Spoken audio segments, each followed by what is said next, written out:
Sampurasun akang eteh, buka puasa masih lama, mau beli gorengan deket ke buka puasa, antri dan gak kebagian. Beli dari sekarang lanyet kayak gini, dipanasin malah makin gosong dan banyak minyak, gak baik buat kesehatan.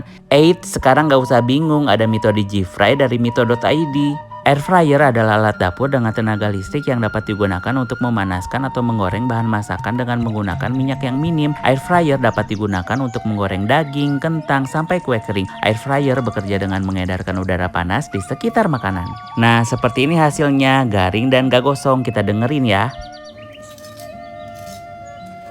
Garing banget dan minyak yang ada di gorengan keluar dan tertampung di bawah, jadi lebih sehat. Solusi praktis buat menghangatkan dan menggoreng makanan tanpa minyak dengan Digi Fry dari mito.id. Selamat mencoba.